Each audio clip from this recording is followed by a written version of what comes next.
Not a single imperfection marred his features, as if the gods themselves had carved him from marble. And forgotten to make him human, so he began his voice a mix. Of velvet and steel you met my guest.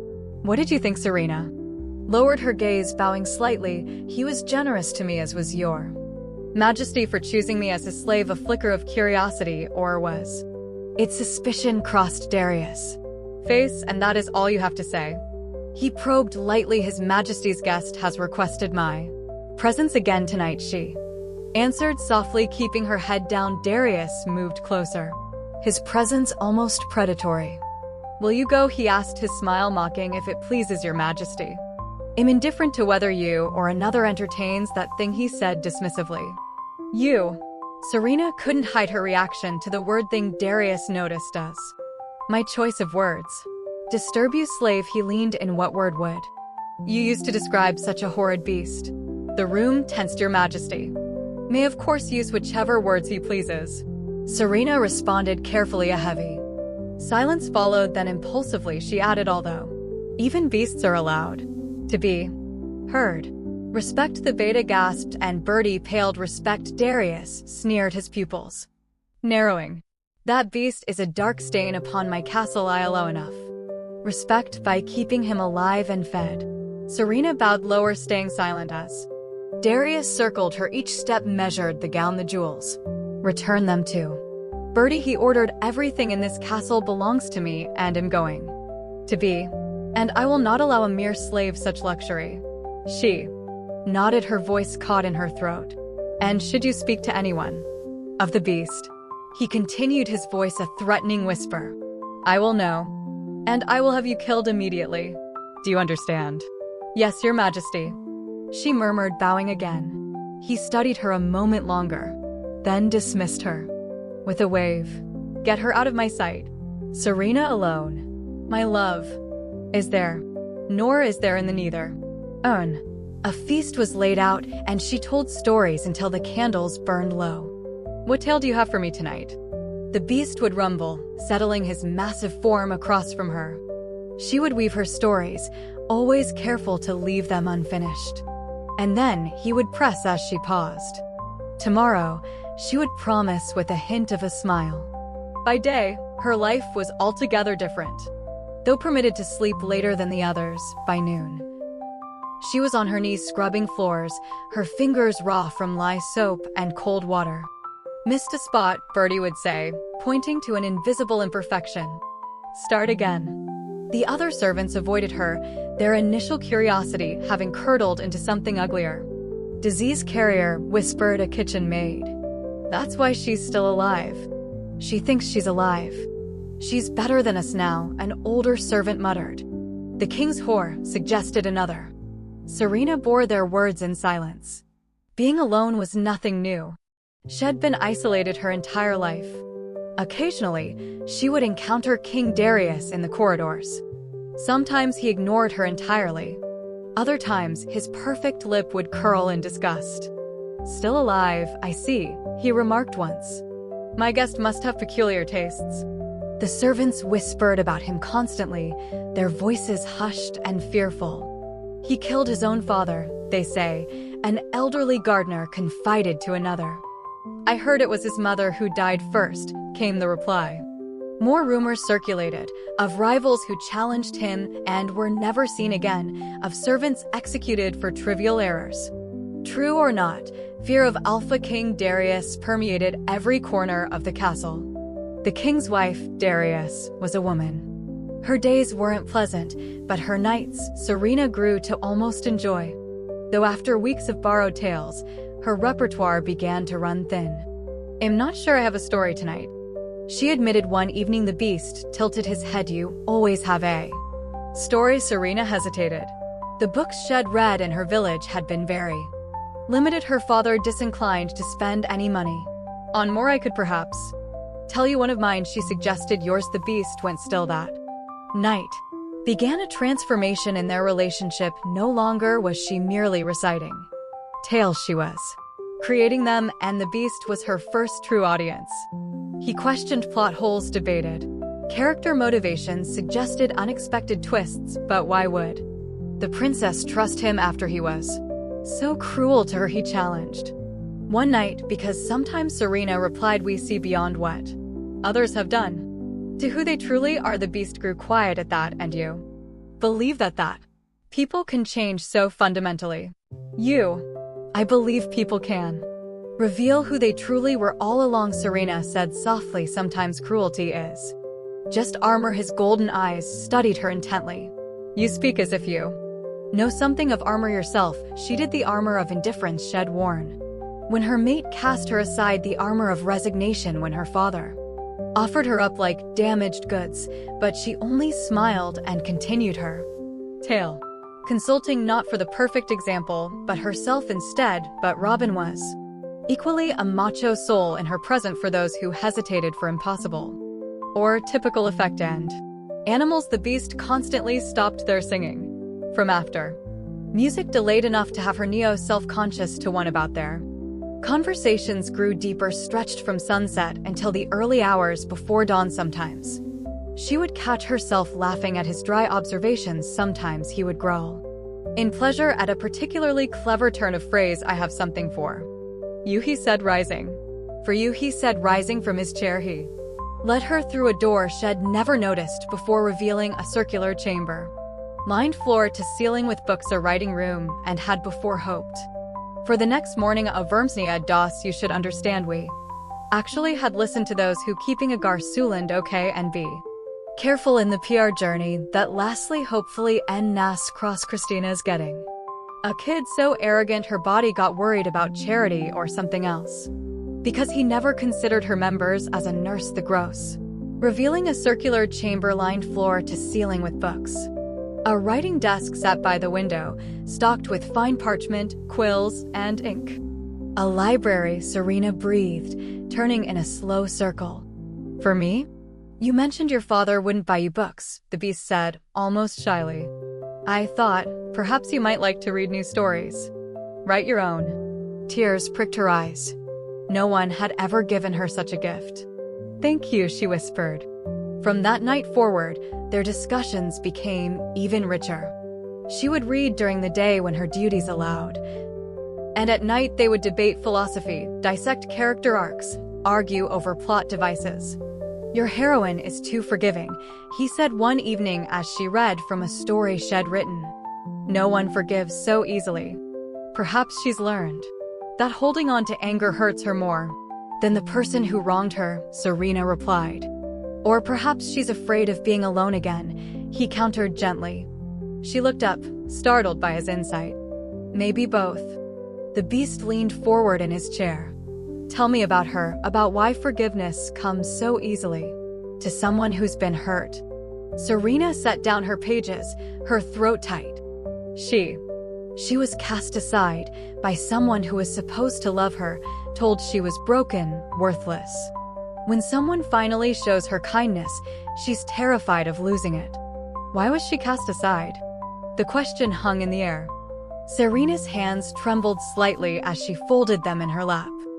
She couldn't give him what he wanted most, she said quietly. A child. She tried for 5 years, but her body, it wouldn't cooperate. So he called her back.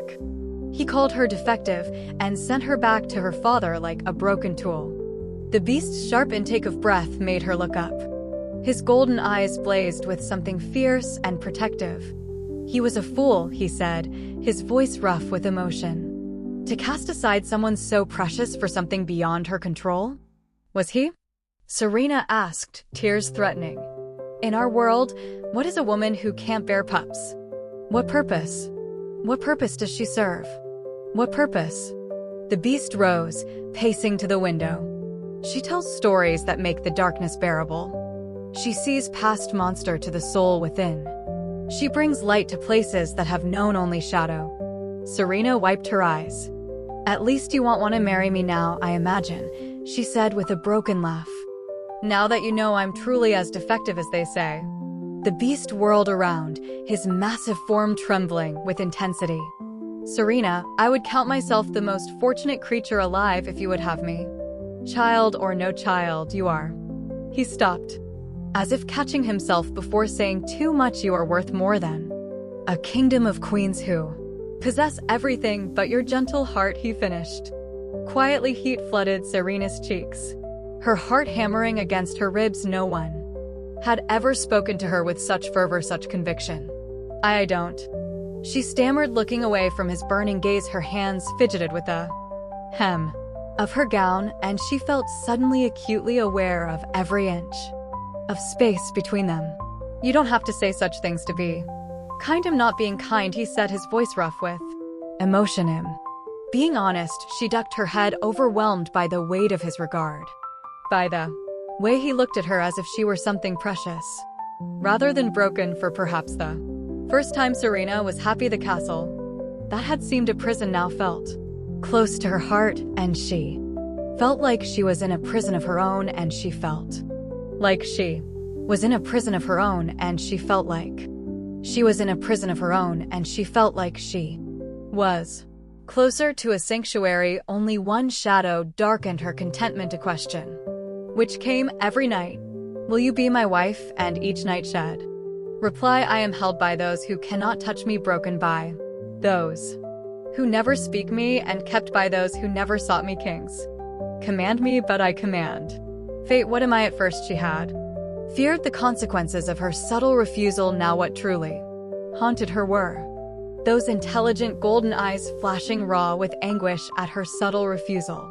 But when she'd imagined herself saying yes, entertained the thought, because he was her dear friend and no one but him had ever treated her so kindly, the thought of those massive, misshapen limbs entwining with hers in the marriage bed made her stomach heave with primal terror. What am I? She'd repeat. The beast would stay silent, and the next day everything would start anew. Chapter 6. One morning, instead of being sent to scrub floors, Serena was led to a small chamber tucked away in a quiet corner of the castle. Inside stood a simple desk with a chair, a stack of blank parchment, several quills, and a pot of ink. His Majesty says you're to spend your days here now, readying yourself for your nightly duties, Bertie explained. Serena stared in disbelief. Him to write whatever keeps that thing entertained, Bertie muttered before leaving her alone with the precious gift of paper and time. Serena ran her fingers over the smooth parchment, heart swelling. No one had ever given her such a gift in her village. Paper was scarce, ink a luxury her father would never waste on her stories. That night Serena entered the beast's chambers quietly, clutching pages covered in her careful script. The usual words of greeting. I wrote something different tonight, she said softly. May I read it to you? The beast settled his massive form across from her, the chair groaning beneath his weight. Please. Her voice wavered as she began. Once there lived a girl born without a wolf in a village where everyone could shift. She alone remained human, trapped in a single skin. Huh? What? Serena paused, swallowing hard. Her father called her defective. Her sister pretended not to know her when others were watching the village children through stones, and called her half-breed. The beast remained motionless, only his eyes betraying his attention. Each night she would escape into stories, creating worlds where she belonged, where being different wasn't a curse. Serena's voice grew steadier, stronger. No one ever asked to hear these stories. No one ever asked to hear these stories. No one cared about the world she built, word by careful word. Those who rejected her for lacking a wolf were fools, the beast interrupted. A wolf is nothing compared to a mind that creates worlds.